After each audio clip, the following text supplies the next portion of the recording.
क्या सच में भूत, प्रेत और पिशाच और ऐसी चीज़ें होती हैं?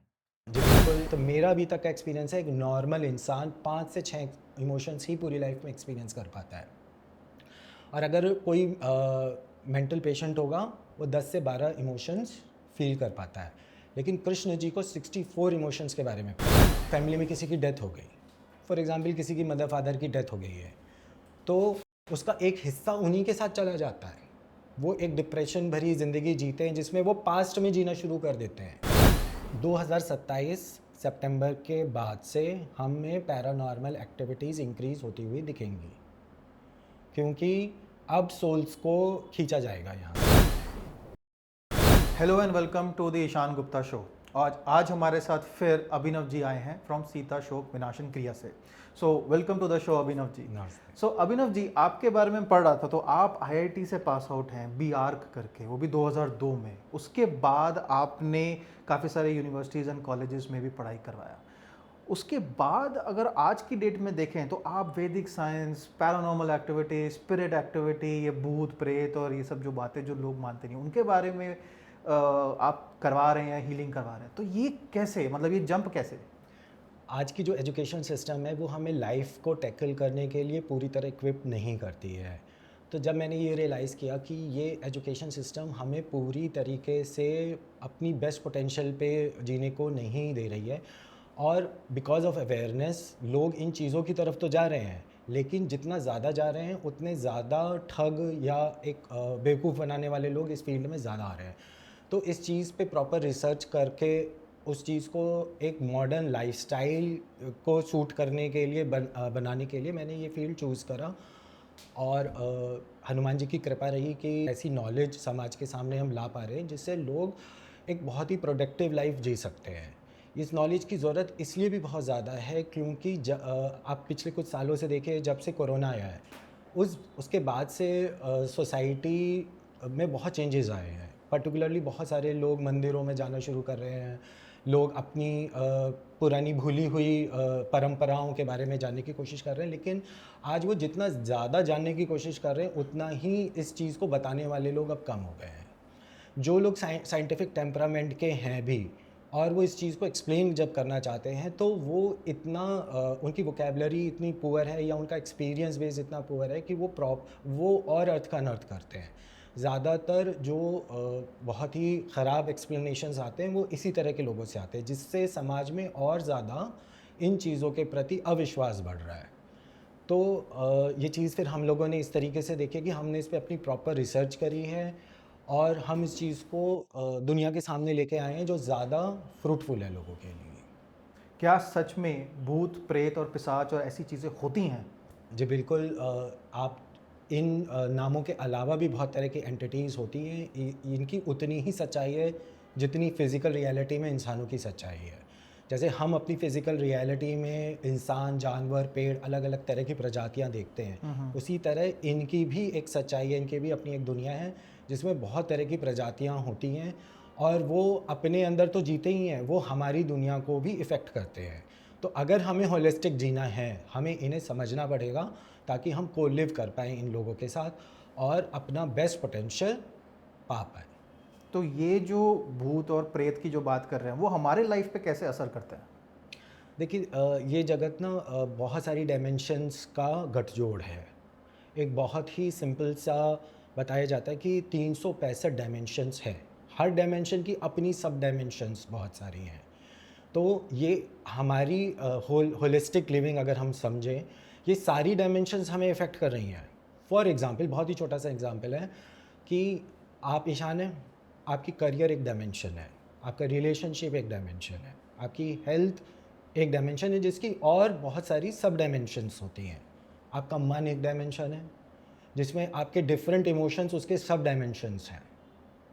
तो अगर हमारी कोई भी डायमेंशन पे अगर किसी और चीज़ का प्रभाव है, फॉर एग्ज़ाम्पल ग्रह, या हमारे पितृ, या किसी प्रकार के स्पिरिट एक्टिविटी, जो हमारे डीएनए से, या हमारे फैमिली ट्री से, या हमसे किसी भी प्रकार जुड़ गई है, तो वो हमारी किसी न किसी डायमेंशन को इफ़ेक्ट करेगी, और एनर्जी का बैलेंस उस इफ़ेक्ट को हमारी लाइफ में बढ़ाएगा। अगर हम उस बैलेंस को मूव नहीं करा पाते अपने अपने भलाई के लिए, तो फिर हमें जीना पड़ेगा उस नेगेटिव बैलेंस के लिए जो वो ऑलरेडी मूव करता जा रहा है। ये सिर्फ इतना कह देना कि हम बिलीव नहीं करते हैं, ये एक बहुत ही छोटा हॉराइज़न है, छोटा विज़न है। अगर हमें बहुत बड़े विज़न में अपने आप को देखना है, अपनी सक्सेस को देखना है लाइफ में, तो हमें अपनी सारी डायमेंशंस कैटर करनी चाहिए। जैसे एक बहुत छोटा सा एग्जांपल देता हूँ। कृष्ण जी को कहा जाता है कि वो बहुत सक्सेसफुल थे। वो क्यों सक्सेसफुल थे? क्योंकि उन्होंने मन की 64 कलाओं को कैप्चर करा था या उसको एक्सेल कर लिया था। तो हम वो उतने इमोशंस जानते थे। अगर मैं आज एक आम इंसान से बात करूँ ना, मैं उससे ये पूछूँ कि आपने कितने इमोशंस एक्सपीरियंस करे हैं, तो मेरा अभी तक का एक्सपीरियंस है, एक नॉर्मल इंसान 5 से 6 इमोशंस ही पूरी लाइफ में एक्सपीरियंस कर पाता है। और अगर कोई मेंटल पेशेंट होगा, वो 10 से 12 इमोशंस फील कर पाता है। लेकिन कृष्ण जी को 64 इमोशंस के बारे में पता था। तो जब उन्हें इतने इमोशंस के, इतनी डायमेंशंस के बारे में पता था, तो वो सामने वाले के अनुसार ही रिस्पॉन्ड करते थे। और सामने वाले के अनुसार रिस्पॉन्ड करना इज़ सक्सेस, क्योंकि आपकी कोई डील कभी भी खाली नहीं जाएगी, क्योंकि आप सामने वाले को ही रिस्पॉन्ड करेंगे। तो अपनी 365 डायमेंशंस और उनकी अनगिनत सब डायमेंशंस को कैटर करना, समझना और किसी अनजाने इफ़ेक्ट से उसको बचाना, ये हमारे लिए बहुत ज़रूरी है। और यही है हेल्दी लिविंग या होलिस्टिक लिविंग। बिना इन 365 डायमेंशंस को कैटर किए बिना नहीं हो सकता। भूत प्रेत एग्जिस्ट करते हैं हमारे प्लेन में, ठीक है, बट जो मानते हैं उन्हीं को दिखते हैं, जो नहीं मानते उनको तो दिखते ही नहीं है। तो क्या हम मानेंगे इग्नोरेंस इज ब्लिस, क्योंकि वो तो अच्छा बात है हमारे लिए? नहीं, देखिए, ये सवाल ना दिखने ना दिखने का भी नहीं है, मानने ना मानने का भी नहीं है। ये बात है रियलिटी की। फॉर एग्ज़ाम्पल, हम सब जानते हैं कि हमारी बॉडी सेल से बनी है, उसमें इलेक्ट्रॉन, प्रोटॉन, न्यूट्रॉन है। तो क्या हम सब ने देख लिया है? पर हम उसके बेस पे कुछ और कर पा रहे हैं ना। तो वैसे ही सवाल ये नहीं है कि वो भूत प्रेत किसी को दिखेंगे या नहीं दिखेंगे, है ना। और इस बात को जान लेने का भी मतलब ये नहीं है, या मान लेने का भी मतलब ये नहीं कि हमें भूत प्रेत दिखने लग जाएंगे। ये सबको नहीं दिखते हैं, ये विद पर्पस ही दिखते हैं। अगर उन्हें कोई पर्पस सर्व करना है दिखने से, तो ही वो दिखेंगे। नहीं तो से अच्छा पैरानॉर्मल एक्सपर्ट जाके बैठ जाएगा, उसको उनकी प्रेजेंस शो नहीं होगी जब तक वो करवाना नहीं चाहेंगे। तो सवाल ये नहीं है। सवाल ये बनता है कि इस चीज़ को जान लेने के बाद हम अपनी लाइफ को कैसे बेटर कर सकते हैं, नंबर 1। नंबर 2, जो लोग नहीं मानते हैं, क्या वो बहुत हेल्दी लिविंग जी पा रहे हैं? या जो मानते हैं, वो उसको इतना साइंटिफिकली डील कर पा रहे हैं कि वो अपनी लाइफ बेटर कर पाएँ? हमारी रिसर्च इसी चीज़ की तरफ जाती है कि हम सही चीज़ को निकाल पाएँ और उसकी प्रैक्टिकल लाइफ में एप्लीकेशन क्या है, लोगों को वो समझा पाएँ। जो नहीं मानने वाले भूत प्रेत वाले लोग हैं वो तो चलो चांद तक पहुंच गए हैं, और जो मानने वाले हैं वो अभी भी मंदिरों में झाड़ फूक करवा रहे हैं। नहीं, देखिए, ऐसा नहीं है। आज के ज़माने में ये बात खुली है, पूरी सब जानते हैं कि जितने बड़े पॉलिटिशियन हैं, जितने बड़े इंडस्ट्रियलिस्ट हैं, सब अपना एनर्जी वर्क कराते हैं। तो बात ऐसी नहीं है कि जो मानेगा वो प्रोग्रेस नहीं कर सकता और जो नहीं मानेगा वही प्रोग्रेस कर रहा है। कितने ना मानने वाले लोग भी अपनी लाइफ में स्ट्रगल कर रहे हैं। उनको तरह तरह की बीमारियां हैं जिनका इलाज डॉक्टर भी अभी तक नहीं ढूंढ पाए हैं, और वो अपनी लाइफ में अदरवाइज़ भी कितने तरह के स्ट्रगल्स कर रहे हैं, डे टू डे लाइफ में स्ट्रगल्स कर रहे हैं। तो ये एक सिंपल कोरिलेशन बनाना मानने ना मानने का उनकी सक्सेस से, ये सही नहीं है, क्योंकि हमें ऐसे बहुत सारे लोग मिलेंगे जो मानते हैं और खूब सक्सेसफुल हैं। तो क्या ये हेल्थ और सक्सेस भूत प्रेत और स्पिरिट एक्टिविटी से रिलेटेड है? हाँ, जैसे मैंने कहा कि हमारी सारी डायमेंशंस इन एंटिटीज़ के थ्रू इफ़ेक्ट हो सकती है। 365 डायमेंशंस में इन इन इस पर्टिकुलर रियाम का दखल है, और वो हमारी किसी भी डायमेंशन को हैम्पर कर सकता है। हमारी कोई भी अचीवमेंट इस लाइफ की हमारे से ब्लॉक कर सकता है। बट अगर जिसको भूत प्रेत नहीं दिखता हो बट वो एनर्जी वर्क करवाता है, तो उसे कुछ बेनिफिट मिलेगा? डेफिनेटली मिलेगा। जैसे कि बहुत सारे लोग इस तरह की पूजाएं कराते हैं, तीर्थ स्थानों का वो लोग भ्रमण करते हैं, तरह तरह के फॉर्म में वो लोग एनर्जी वर्क करते हैं, और उसका किसी को भी लाभ मिल सकता है। दिखने ना दिखने से लाभ का कोई कोरिलेशन नहीं है। आपके किसी एक पॉडकास्ट पे आपने ये बोला है कि हमारे अंदर एक आत्मा नहीं होती है, पूरा मोहल्ला होता है, शहर बसा होता है और बहुत कुछ और होता है। तो क्या ये अनरियलिस्टिक नहीं है? सोल का नेचर फ्रेगमेंटेशन का है, यानी कि कॉन्शियसनेस के टुकड़े टुकड़े होते हैं हमारे। जब भी कोई हम अपने हाई लाइफ में हाई पॉइंट पे आते हैं या बहुत लो पॉइंट पे आते हैं, तो हमारी कॉन्शियसनेस में ब्रेक आता है।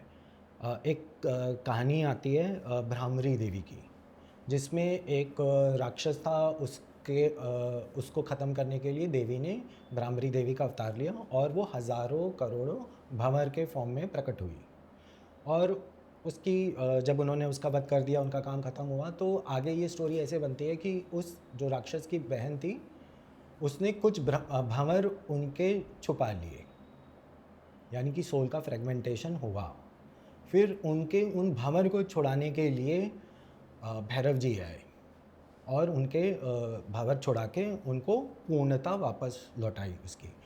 तो यहाँ ये एग्जाम्पल मिलता है कि सोल के फ्रेगमेंट्स होते हैं और उन सोल फ्रेगमेंट्स को हमें वापस लाना पड़ता है। बिना अपने सोल फ्रेगमेंट को लाए हम पूर्णता को प्राप्त नहीं कर सकते।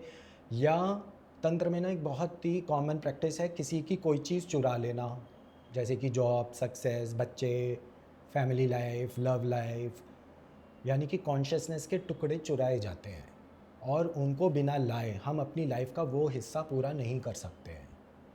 तो ये शास्त्रों में भी है, कॉमन लाइफ के एक्सपीरियंस में भी है। अब मैं आपसे पूछता हूँ कि कॉन्शियसनेस को समझने के लिए, क्योंकि अगर स्पिरिट को समझना है तो कॉन्शियसनेस समझनी पड़ेगी। आपकी बहुत सारी यादें होंगी, बचपन की कोई ऐसी याद जो आपके लाइफ का हाई पॉइंट या लो पॉइंट था, कुछ याद है आपको? कोई भी? हाँ याद है। ठीक है, देन 10 साल पुरानी कोई एक याद, 5 साल, 2 साल, घंटा भर पहले की याद। तो आपकी ये जितनी यादें हैं, इन सारी यादों में जो बहुत हाई पॉइंट्स हैं, वहाँ आपकी एक कॉन्शियसनेस अटक गई है। फॉर एग्ज़ाम्पल ये इंसानों के फॉर्म में भी अटक सकती है, स्थानों के फॉर्मेट में भी अटक सकती है, ये किसी सिचुएशन में भी अटक सकती है। तो ये डिफरेंट फॉर्म्स है जहाँ हमारी कॉन्शियसनेस अटकती है। तो जैसे कि कोई नैनीताल गया था कभी अपने मम्मी पापा के साथ बचपन में, उसकी वो याद वहाँ रह गई है, यानी उसका कॉन्शियसनेस का एक हिस्सा वहाँ पे रह गया है। अब अगर वो दोबारा कभी जाएगा, उसको वो सब कुछ याद आएगा, वो उन मोमेंट्स में जिएगा, यानी कि वो अपने उस कॉन्शियसनेस के हिस्से से दोबारा मिलेगा। ठीक है, ऐसे ही बहुत सारे इंसानों के साथ होता है। फैमिली में किसी की डेथ हो गई, फॉर एग्ज़ाम्पल किसी की मदर फादर की डेथ हो गई है, तो उसका एक हिस्सा उन्हीं के साथ चला जाता है। वो एक डिप्रेशन भरी ज़िंदगी जीते हैं जिसमें वो पास्ट में जीना शुरू कर देते हैं और उनका प्रेजेंट, आज का प्रेजेंट उनका इफ़ेक्ट होना शुरू हो जाता है। यानी कि जब सोल के फ्रेगमेंट्स होते हैं तो हम अपनी होलसम लाइफ या अपनी कंप्लीटनेस या अपने लाइफ के डिफरेंट एस्पेक्ट से छूट जाते हैं। तो ये जो सोल का फ्रेगमेंटेशन है, ये सृष्टि के हर एलिमेंट में देखा जाता है। तो सिंपल जैसे मेरी ही अपनी एक सोल है, ठीक है, तो वो खाली एक एंटिटी नहीं है, वो मेरे जैसे कई एंटिटीज़ के फॉर्म में जी सकती है। जैसे कि कृष्ण की एक कथा आती है जिसमें उन्होंने, जब एक राक्षस एक बगले के फॉर्म में आया था और सारे ग्वाल बालों को निगल गया था, तब कृष्ण जी उतने ही ग्वाल बालों के रूपों में प्रकट हुए, यानी कि एक ही सोल ने डिफरेंट एंटिटीज़ के फॉर्म में एग्जिबिट किया अपने आप को, और वो उस टाइम तक वैसा जीते रहे जब तक उन्होंने सारे ग्वाल बालों को रिट्रीव नहीं कर लिया था। यानी कि सोल के फ्रेगमेंट्स होते हैं, एक ही सोल कई डिफरेंट एंटिटीज़ के फॉर्म में जी सकती है एक ही साथ। तो जब डेथ होती है तो हमारे ना कई सारे टुकड़े हो सकते हैं। हमारी कुछ कॉन्शियसनेस का हिस्सा हमारी फैमिली के साथ ही रुक जाए, हमारी कुछ कॉन्शियसनेस का हिस्सा हमारी उन हाई पॉइंट्स की एनर्जी के साथ जाके अटैच हो जाए जो हमने लाइफ में चेरिश किए थे, जब मेरा बच्चा हुआ था, या मुझे जो कोई बहुत पहली सक्सेस मिली थी, या कोई स्थान, कोई मेरा पहला घर था, या कोई सिचुएशन। तो हम वहाँ टुकड़ों टुकड़ों में बटे हुए रहते हैं। ये सारे कॉन्शियसनेस के टुकड़े हैं। अगर हमारा लाइफस्टाइल ऐसा नहीं था कि हम डिटैच हो पाते इन सारी चीज़ों से, तो हम टुकड़ों टुकड़ों में ट्रैवल करेंगे। अब ये बात बहुत लोग नहीं समझ पाते हैं, उन्हें लगता है कि हम सिर्फ एक एंटिटी हैं, और इसलिए वो ये नहीं समझ पाएंगे कि सोल अपने आप को बहुत सारे फॉर्म्स में एक ही साथ एग्जिबिट कर सकती है और उससे मैच खाने वाली फ्रिक्वेंसीज। फॉर एग्ज़ाम्पल, अगर किसी सोल के पर्टिकुलर पार्ट का जो कैरेक्टर है वो लस्टफुल है, तो फिर वो एनवायरनमेंट में से लस्टफुल एनर्जीज़ को अट्रैक्ट करना शुरू कर देगी और सिमिलर काइंड ऑफ एनर्जीज़ का एक ग्रुप बन जाएगा उसके साथ। सिमिलरली किसी का अगर बहुत गुस्से वाला है या लालच है, वो उसी तरह के सोल्स को अट्रैक्ट करेगी और वो अपना मोहल्ला बसाएगी।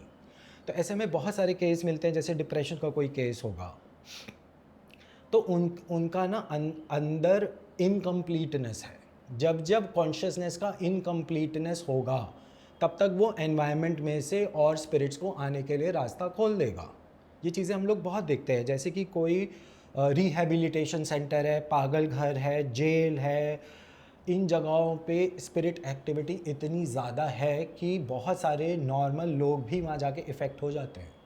अगर आप कॉन्शियसनेस आपकी पूरी इंटैक्ट नहीं है अंदर, तो आपके रास्ते खुले हुए हैं। कई बार हम ऐसा देखते हैं कि जो लोग बहुत ज़्यादा नशे में चले जाते हैं, उस टाइम पे उनके ऊपर एक साइकिक अटैक आता है और स्पिरिट्स अटैच होती हैं उनके साथ, तो हमारे रास्ते खुल जाते हैं जब हम इनकम्प्लीट हैं। तो ऐसे लोग जब सड़क पर भी चलेंगे ना, वो रास्ते में झाड़ू लगाते हुए चलते हैं, वो पता नहीं किस किस स्पिरिट टुकड़ों को अपने साथ बटोरते चले जाते हैं। ऐसे लोगों के बॉडीज़ बहुत डिफॉर्म्ड होते हैं देखने में, कहीं से भी कुछ भी बल्ज है, ये उनकी पहचान है। वो एक कांस्टेंट डिप्रेशन या एंग्जाइटी में जिएंगे क्योंकि वो इनकम्प्लीट है। अब कुछ चीज़ें उनके साथ अटैच हो चुकी हैं, अब उनको उनका भी इमोशंस देखना पड़ेगा। बहुत सारे लोग पर्टिकुलर इवेंट के बाद, उनकी लाइफ में ऐसा कोई इवेंट आया जो कि उनके लिए बहुत बड़ा शॉक था, ऐसे में हमारे सारे गेट्स खुलते हैं। उसके बाद वो लोग बहुत लस्टफुल हो जाते हैं क्योंकि लस्टफुल एनर्जीज़ आके उनके साथ अटैच हो गई। अब वो एनर्जीज़ इसके साथ जिएंगी और इस बॉडी का यूज़ करेंगी। तो एक बंदे की बॉडी को डिफरेंट सोल फ्रेगमेंट्स भी यूज़ कर सकते हैं। बहुत सारे हीलर्स को ये एक्सपीरियंस हुआ होगा कि थॉट एंटिटीज़ होती हैं। अगर बहुत ही क्रोनिक डिप्रेशन का केस होता है, उसके आप बेडरूम में जाइए तो वहाँ एक अलग सी हैवीनेस दिखती है। तो उसके कमरे में वो जो कॉन्स्टेंटली सोचे जा रहा है, उस थॉट्स की एंटिटीज़ बनना शुरू हो जाती हैं। यानी कि वो लिविंग है, वो एक एंटिटी बन चुका है। तो हमारे अंदर वो भी पावर है कि हमारा थॉट भी एक एंटिटी बन सकता है। बहुत सारे लोग ये भी जानते हैं कि जो लत होती हैं, जैसे शराब पीने की लत है या स्मोकिंग की लत है या ड्रग्स का एडिक्शन है, इनकी अपने आप एंटिटीज़ होती हैं। तो इसीलिए जैसे मैंने बताया कि जैसे रिहैबिलिटेशन सेंटर्स जा रहे हैं या पागल खाने जा रहे हैं या जेल, ये जगहें high level of spirit activity की मानी गई हैं और यहाँ हमें बहुत बहुत स्पिरिट्स देखने में मिलती हैं।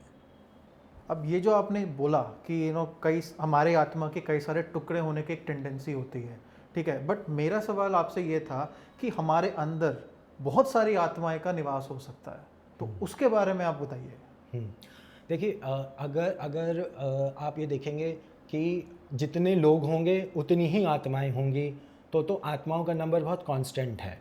बट प्रैक्टिकली जब हम देखते हैं तो आत्माएं हमें बहुत बहुत सारे फॉर्म्स नंबर में मिलती हैं। तो इसका मतलब ये है कि आत्मा अपने आप में एक एंटिटी नहीं है, ये एक वेरिएबल यूनिट है और हमारे ही शरीर में हम कई कई आत्माओं को प्रैक्टिकली एक्सपीरियंस करते हैं। ऐसे बहुत सारे तिब्बतियन लामास के एग्जाम्पल्स हैं जहां उन्होंने जब एग्जॉर्सिज्म किया तो उन्होंने 14-14, 15-15 सोल्स को निकाला है एक साथ। यानी कि एक ही बॉडी में 14-15 एंटिटीज़ निवास कर सकती हैं। लेकिन मेरा कहना यह है कि नंबर इससे भी ज़्यादा हो सकता है। बहुत सारे लोग जो एग्जॉर्सिज्म करते हैं वो अपने आप को प्रिपेयर करते हैं कि अगर हमें बहुत सारी स्पिरिट्स देखने को मिली या तो हमें उन्हें कैसे टैकल करना पड़ेगा, और जनरली हमें बहुत सारी मिलती हैं क्योंकि आज के ज़माने में लाइफस्टाइल कह लीजिए या और हमारी अधूरी इच्छाओं की निकासी का कोई समाधान हो नहीं पा रहा है स्पिरिट वर्ल्ड में, तो स्पिरिट जगत फ्रेगमेंटेशन में बार बार फ्रेगमेंट होता चला जा रहा है और स्पिरिट्स की पॉपुलेशन बढ़ रही है। हम उसको कोरिलेट नहीं कर पाएंगे ह्यूमन पॉपुलेशन से। एक ही स्पिरिट 3 से 4 बॉडीज़ में भी रह सकती है। मैं ऐसे किसी बंदे को जानता हूँ जिसने मेरे ही सामने एक दूसरा भी जन्म ले लिया। ऐसे एग्जांपल्स भी आते हैं। कहने वाले लोग कहते हैं कि 5-5 बॉडीज़ में एक साथ आपकी सेम सोल रह सकती है। और इसके अलावा मैं आपको बताता हूँ हमारा जो कारण शरीर होता है वो एक से ज़्यादा सोल्स को भी सपोर्ट कर सकता है। क्योंकि देखिए ब्लैक होल है, एक तरफ से एनर्जी वो लेगा, उसको ट्रांसम्यूट करेगा और दूसरे एंड से वो एनर्जी को निकाल देगा। यानी कि यूनिवर्स का बैलेंस कैसे बनने वाला है कि जितना इनपुट हुआ उतना ही आउटपुट हो जाए, जितनी एनर्जी उसने ली उतनी ही वो निकाल दे। यानी कि प्रलय कांड में जितनी सोल्स उसने अंदर ली उतनी ही कि वो प्रोडक्शन कर दे। लेकिन हमारे एनवायरनमेंट में स्पिरिट बढ़ रही है, यानी कि हम इस बैलेंस को खो चुके हैं। तो अब हमारे यूनिवर्स का जो ब्लैक होल है या जहाँ पे क्रिएशन होता है, जहाँ पे यूनिवर्स का क्रिएशन हुआ था, उसी पॉइंट का जो पोलैरिटी है, यानी कि जहाँ पूरा डिस्ट्रक्शन हुआ था उसमें इम्बैलेंस आ चुका है। ठीक है, तो नंबर ऑफ स्पिरिट्स जो जा रही हैं और जो नंबर ऑफ स्पिरिट्स आ रही हैं उनके अनुसार जो ब्रह्मांडों के क्रिएशंस हो रहे हैं या जो ब्रह्मांडों के डिस्ट्रक्शंस हो रहे हैं उनमें बहुत इम्बैलेंस आ चुका है इस समय। और अपने प्लेनेट की अगर हम बात करें तो आज हम उसी को एक्सपीरियंस कर रहे हैं। जो आज इतनी प्रेडिक्शंस आ रही हैं या जो हम एस्ट्रोलॉजिकल चेंजेस देख पा रहे हैं वो हम इसीलिए कर रहे हैं क्योंकि इस समय हमारी पृथ्वी एक अलग ही इम्बैलेंस में आ चुकी है जहां ये लेन देन बराबर नहीं हुआ। अब जैसे आपने बोला कि हमारे शरीर के अंदर मल्टीपल आत्माएं हो सकती हैं और हमारा बैलेंस ओवरऑल लॉस हो रहा है, स्पिरिट्स बढ़ रही हैं, डिस्ट्रक्शन हो नहीं रहा है, तो ये यूनिवर्स कैसे हैंडल करेगा? क्योंकि ये तो बैलेंस क्रिएट हो रहा है, तो क्या बहुत ज़्यादा चेंजेस, पैरानॉर्मल एक्टिविटीज़ में कुछ चेंजेस आएगा क्या हमारे इन्वायरमेंट? पहले हम थोड़ा सा कारण शरीर को समझते हैं। ये हमारा स्थूल शरीर है और इस स्थूल शरीर के साथ हमारा सूक्ष्म शरीर भी हमारे साथ है जिसमें 5 तरह की बॉडीज़ बताई गई हैं। फिजिकल बॉडी इज़ अन्नमय कोश जो अन्न खाने से बनती है, देन प्राणमय कोश, देन मनोन्मय कोश, विज्ञानमय कोश एंड आनंदमय कोश। ये 5 तरह की बॉडीज़ बताई गई हैं। इसके ऊपर हमारा गुरु सेल्फ होता है और उसके ऊपर हमारा कॉजुअल बॉडी या हमारा कारण शरीर होता है और हम अपने क्राउन चक्रा से उस कारण शरीर से जुड़े हुए होते हैं। ये बात हम पहले भी पॉडकास्ट में बोल चुके हैं कि कारण शरीर से जो कनेक्शन है इसे अंतःकरण बोलते हैं और वो आम इंसान में एक पतले धागे के समान होता है। और आज की लाइफस्टाइल की वजह से और बहुत सारे फैक्टर्स की वजह से ये कनेक्शन धीरे धीरे इतना पतला होता जा रहा है और अल्टीमेटली टूट जाता है।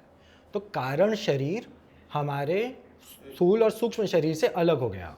यानी कि अब ये जो सोल है वो अपने सूक्ष्म शरीर के साथ तो घूमेगी लेकिन वो अपने क्योंकि कारण शरीर से नहीं जुड़ पाएगी तो वो अपनी सोल की जर्नी को कभी भी पूरा नहीं कर पाएगी। और इन्हीं को भूत प्रेत पिशाच डाकिनी शाकिनी या जितने तरह के एंटिटीज़ बताए गए ये सब इसी रियाम में आते हैं जो अपने कारण शरीर से टूट चुके हैं। तो अब क्या होगा, अब यूनिवर्स को या तो नए कारण शरीर प्रोड्यूस करने पड़ेंगे या हर कारण शरीर को रिस्पॉन्सिबिलिटी 2 से 3 सोल्स की दी जाएगी। जब एक ही कारण शरीर 2 से ज़्यादा या 1 से ज़्यादा सोल्स को अपने साथ अटैच कराता है और उनकी सोल जर्नी पूरा कराता है, एक बहुत ही कॉमन फिनोमेना है ट्विन फ्लेम का, ये वो केस बनता है। यानी कि हम एक ही कारण शरीर से हम डिफरेंट बॉडीज़ में डिफरेंट आत्माएं होती हैं।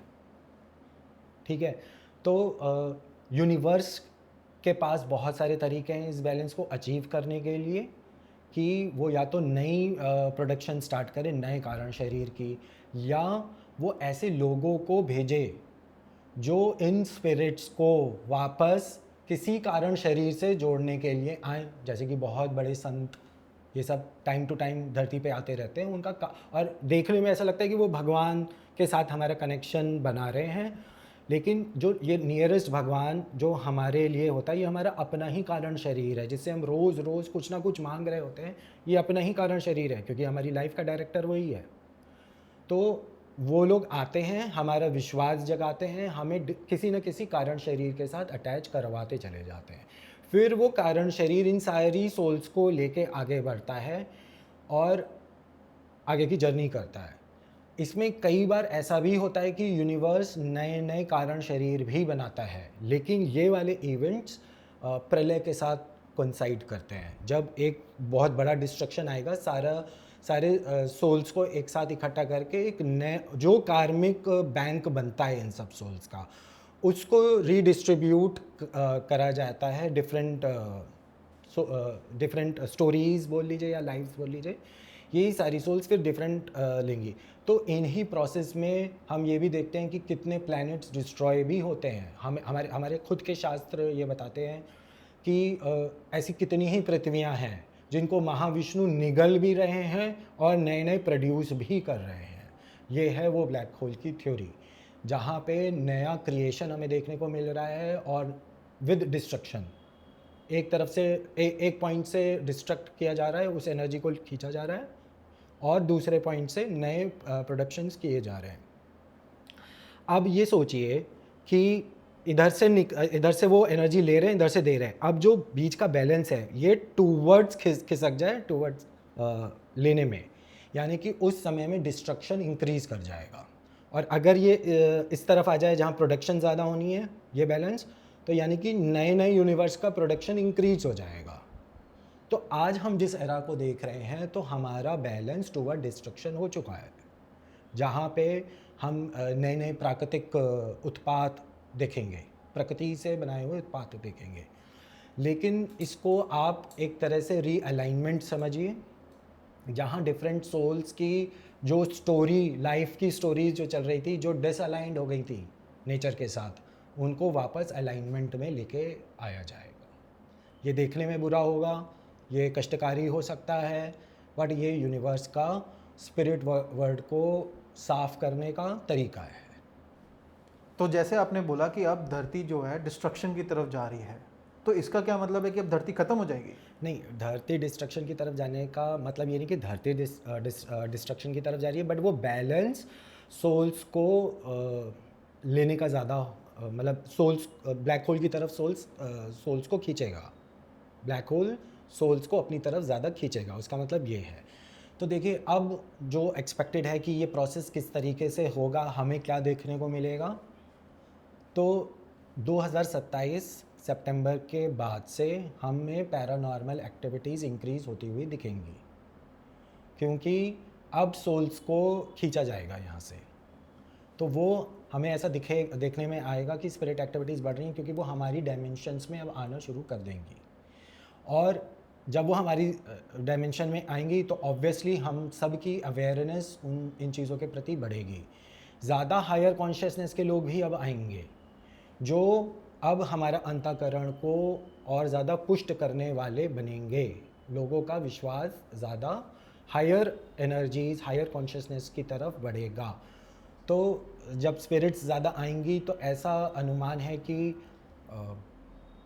ज़्यादा कारण शरीर के साथ उन्हें अटैच कराया जाएगा। तो हम बहुत तरह के रिलीजियस मूवमेंट्स देख सकते हैं, जहाँ लोग पर्टिकुलर डेटीज़ के साथ अटैच करे जाएंगे, उनका विश्वास उनके साथ जोड़ा जाएगा, और फिर वो स्पिरिट वर्ल्ड उस तरीके से ही रिएक्ट करेगा। जैसे कि मैं आपको बताऊं कि स्पिरिट वर्ल्ड में भी हिंदू मुसलमान होते हैं। जितने रिलीजन हम यहाँ देखते हैं, उससे ज़्यादा रिलीजन हमें स्पिरिट वर्ल्ड में भी देखने को मिलते हैं। जैसा कन्वर्जन हम यहाँ देखते हैं, वैसे कन्वर्जन वहाँ पर भी होते हैं। तो अब जो स्पिरिट वर्ल्ड में होगा, वो डिफरेंट डेटीज़ बोल लीजिए या different higher consciousness spirit world में आके उनको अपने कारण शरीर के साथ जोड़ेंगी। तो हमें बहुत स्ट्रॉन्ग रेसिज्म देखने को मिलेगा, क्योंकि सब अपनी अपनी रेस के साथ जुड़ना शुरू कर देंगे, और हमें मतलब उन्माद भी होगा और अध्यात्म भी होगा। तो वॉर जो होती हैं वो हमारे पृथ्वी पे भी होती हैं और स्पिरिट वर्ल्ड में भी होती हैं? जितने दंगे होते हैं सब high level of spirit activities है। अच्छा। जितनी वॉर्स होती हैं high level of spirit activity है। हमारे जितने बॉर्डर हैं ये हाईली इन्फेक्टेड हैं स्पिरिट एक्टिविटी से, चाहे वो राजस्थान का बॉर्डर हो, चाहे वो तिब्बत का बॉर्डर हो। ऐसे हमें बहुत सारे डेटीज़ देखने में मिलते हैं जो ज़िंदा इंसान थे आज वो वहाँ के रक्षक बने बैठे हैं, लोकल लोकल डेटीज़ होते हैं ऐसे। तो बिना स्पिरिट वर्ल्ड के इन्वॉल्वमेंट के कोई वॉर नहीं है। तो क्या मैं ये मान लूँ ये सब चीज़ों के होने से ये कलयुग आने वाला है, ख़त्म होने वाला है, और कल की अवतार की जैसे बातें करती हैं कि कलयुग के एंड पे आएगा, तो क्या ये भी सही होने वाला है? नहीं देखिए, मैं ये तो नहीं मानता कि कलयुग का कोई अंत होगा अभी। अभी तो ये प्रोसेस चलेगा। अभी तो शास्त्रों के अनुसार एक ऐसा टाइम आना है जब मूर्ति में प्राण प्रतिष्ठा खत्म हो जाएगी। आज अभी वो टाइम नहीं आ रहा, जल्दी भी नहीं आ रहा। तो मूर्ति पूजा, मंत्रों से करी जाने वाली पूजा, ये अभी सब चलेंगी और अभी हमें इनकी ज़रूरत पड़ेगी भी स्पिरिट वर्ल्ड को बैलेंस में लाने के लिए। तो कल की अवतार का आना, कलयुग का आना, इसको तो मैं अभी नहीं मानता हूँ। ये तो अभी कलयुग को ही रीअलाइन करने का तरीका आया है कि कलयुग भी लंबा चल जाए। इसलिए अभी यूनिवर्स को अभी तो खींचना ही पड़ेगा ना धरती को और इसके लोगों को। तो अभी तो वो रीअलाइनमेंट ही चल रहा है। कलयुग का ख़त्म होना तो बहुत आगे की बात है। तो अब ये इतने सारे स्पिरिट एक्टिविटी होने वाली हैं, तो इसके लिए हमें प्रिपरेशन कुछ करनी पड़नी चाहिए आजकल। देखिए, मैंने जैसे पहले कहा था कि अगर हम अपने अंदर होल एंड कंप्लीट है तो हमें कोई स्पिरिट एक्टिविटी इफ़ेक्ट नहीं करने वाली है। लेकिन अगर हम टुकड़ों टुकड़ों में बटे हुए हैं तो कोई बाई का लाल हमें बचा नहीं पाएगा स्पिरिट एक्टिविटी को एक्सपीरियंस करने से। तो अब सवाल ये उठता है कि कैसे हो सकते हैं हम होल एंड कंप्लीट। सही बात है। हाँ, तो आप अपनी यादों में अपने आप को समेटना शुरू करिए, पास्ट में रहना बंद कर दीजिए। भगवान के प्रति अपने विश्वास को पुष्ट करिए। भगवान का मतलब ये नहीं है कि वो कोई मशीन है आपकी इच्छाओं की पूर्ति का। भगवान वो है जो आपका मूल है। आपको अपने कारण शरीर तक वापस जाना है, तो आपको अपने ही किसी हिस्से पे वापस जाना है। अगर ज़्यादातर लोग क्या करते हैं, उनके साथ कुछ बुरा हो गया, भगवान को दोष दे दिया। तो भगवान में ऐसी कोई चीज़ नहीं है जिसको कोई दोष दिया जाए। भगवान कोई एंटिटी भी नहीं है ना। हम सबको मिला के जो कुछ बन सकता है वो है भगवान। अगर उस सब कुछ में से मैं निकल जाऊं तो क्या वो भगवान कंप्लीट है? नहीं, मतलब कुछ तो इनकम्प्लीट हुआ ना। तो भगवान कोई एंटिटी नहीं है। भगवान को आपको ऐसे नहीं पूजना है कि ये कोई एंटिटी है, इसको मैं पूजूंगा तो मेरे साथ कुछ बुरा नहीं होगा। आपके साथ सब बुरा होगा, लेकिन जब आप भगवान को पूजेंगे तो आप अपनी उन सारी चीज़ों से आसानी से बाहर आ सकते हैं। इस विश्वास के साथ आपको आगे बढ़ना पड़ेगा ताकि शिकायतों का रास्ता बंद हो, नहीं तो वो होल एंड कंप्लीटनेस कभी अपने अंदर आएगी नहीं। बट आजकल के जितने भी यूथ और प्रजा हैं वो तो भगवान या मंदिर के पास जाते इसलिए क्योंकि उनको कुछ चाहिए, तो आप कह रहे हो कि ऐसा नहीं करना चाहिए? नहीं, तो आप ये देखिए कि सिर्फ एक इस वजह से हमारे तीर्थों की पावर अब कम होती जा रही है। या ऐसे मैं दूसरे ढंग से बोलूँगा कि उनके जो कीपर्स हैं वो उस पावर को अब छुपाते चले जा रहे हैं। इस साल कामाख्या में जितना हंगामा सोशल मीडिया ने करा है ना, कोई भी एनर्जी हीलर होगा, एनर्जी समझने वाला होगा, वो समझ चुका होगा कि अब कामाख्या में कुछ छुपा दिया गया है। क्योंकि जो चीज़ बिल्कुल ही छुपाने वाली थी उसको ये लोग उजागर कर रहे हैं। आप महाकाल को देख लीजिए, महाकाल में कितने इंसिडेंट्स हो रहे हैं। आप बांके बिहारी को देख लीजिए, कितने मारपीट के इंसिडेंट्स हो रहे हैं, उनके भोग भी छूट गए हैं, ऐसे एपिसोड्स भी आए हैं। यानी कि वहाँ की एनर्जी अब मूव आउट कर दी गई है। ऐसा बहुत लोग मान रहे हैं कि साउथ इंडिया से नॉर्थ इंडिया में बहुत सारे मंदिरों की एनर्जी मूव आउट हुई है। विद इन अ तीर्थ, विद इन उज्जैन बहुत सारे मंदिरों की एनर्जी शिफ्ट आउट हुई है, क्योंकि अब भक्त नहीं जा रहे हैं, अब टूरिस्ट जा रहे हैं।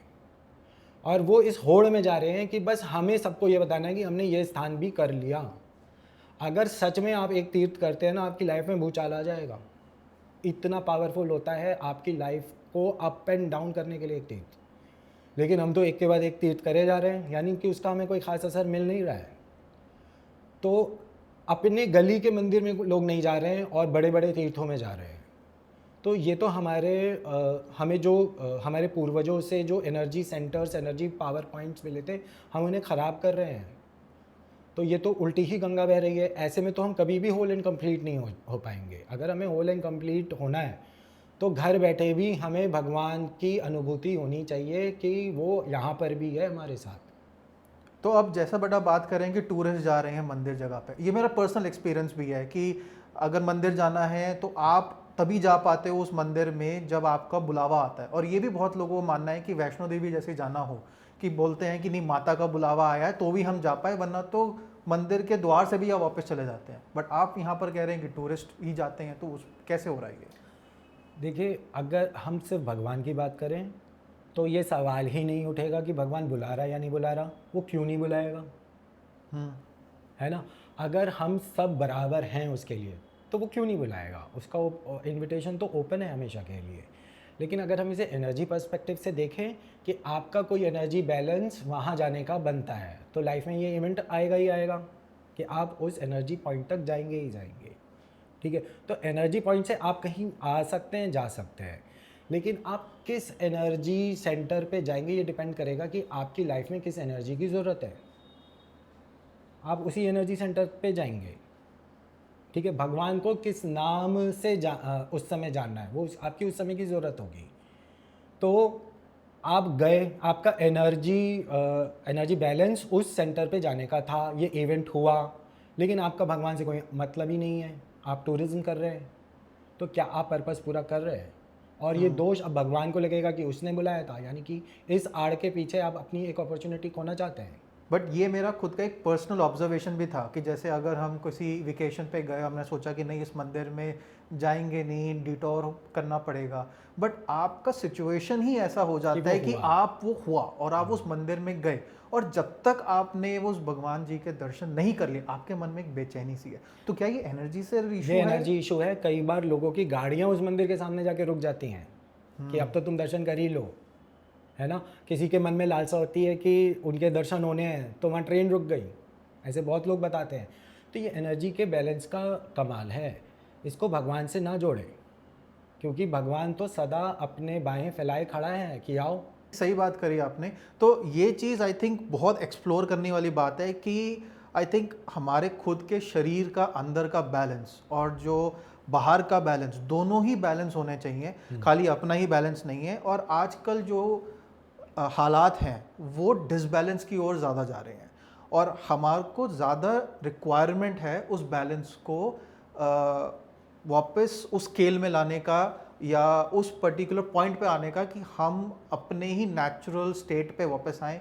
एज अ, जैसे वो बात कर रहे थे कि सोल कंप्लीटनेस की बात कर रहे थे, तो सोल कंप्लीट करें, पुराने ज़माने के यादों में और अपने जो बीते हुए कल के बारे में ना सोचें। सो इस बारे में हम नेक्स्ट में बात करेंगे कि हम अपने एनर्जी सेंटर्स, एनर्जी को और कैसे संतुलित कर सकते हैं, और इनसे जानेंगे कि और हम क्या क्रियाएं भी कर सकते हैं इस बारे में। So this is all, thank you very much, and this is the Ishan Gupta show.